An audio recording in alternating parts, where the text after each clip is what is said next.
Hey everybody, and welcome to my N5 series on the SP404 mk2, where I cover a topic in about 5 minutes. Yesterday, I did a extended video talking about how to use your SP404 mk2 as a multi-track recorder.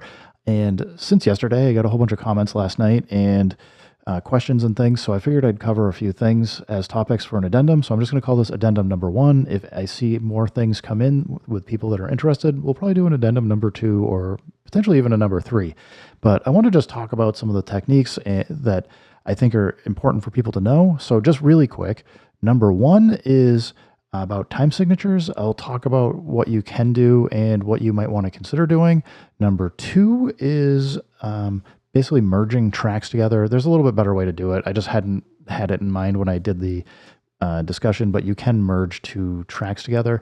Then the last one is, how do you actually make tracks 16 minutes or a specific length? So we'll get into all that. So first up is talking about time signatures. If you want to, or if you don't know, when you're using patterns, you can hit record, and we'll just select pad 3 here. And if I hold shift, you're going to see a little time signature menu pop up here. By default, this is 4/4, but if you go all the way right, you're 4/4. As you kind of keep going, it's 3/4, 2/4, 1/4, 5/4, 6/4, and 7/4. I know this doesn't cover every single time signature that people may want to do, but it should do enough that it can get you quite a few in place. The other piece of this was what else can you do? So if you really need a specific time signature that isn't covered by this, I would suggest at least looking into getting a loop loaded that you could then loop and have play in the background. However, that can complicate things, as it may cause other problems where you're trying to decide whether you're using EXT in or mix when you're doing your resampling or other operations. But you should be able to load in a loop here, turn off the metronome, and then just use a loop to manage that yourself. Beyond that, and into the next questions related to this was, can I just take this loop or this pattern and extend it really long? You absolutely can do that if you want. The thing to keep in mind, though, is that patterns on the SP404 mk2 have a couple things about them. One, they can only be between 40 BPM and 200 BPM. You can't do anything lower or higher than that without just working specifically with loops, and then you're not using the patterns really. The other consideration is, if I hit record and come in here, the length goes up to 64 bars. That's for most people going to be plenty. Depending on what BPM you're running at, that might get you somewhere between 3 and 6 minutes of time. If you have a lower BPM, it will last longer. If you got a higher BPM, it's going to be shorter. So you certainly can do this, but I don't know that's always going to help. I think the one-shot mode and method is going to work better.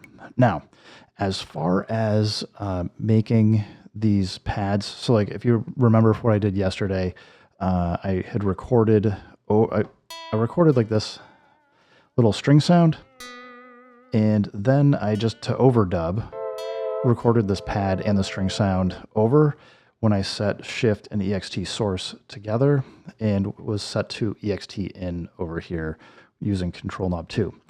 Well, that it will be what you're going to want to do and how you're going to want to operate if you're going to layer things. But had I recorded this separately, like just the pads, if I want to merge these together, the way that you're going to do this, and right now I've got these drums and I got the strings. If I just want to merge them together, a thing that you can do is hold shift and hit resample to get into the merge menu. This allows you to mix multiple pads together up to 4. And I'm just going to leave them both at 100% here. And when I'm done, I hit next, and then I select a target pad. And I'm going to put this here. That's going to write out the updated mixed version of these pads.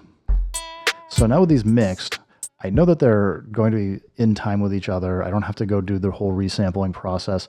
Now, you may want to do resampling if you want to add in effects or do other things into the track, but if you just want to take and literally just mix them together, this is probably the best way to do it.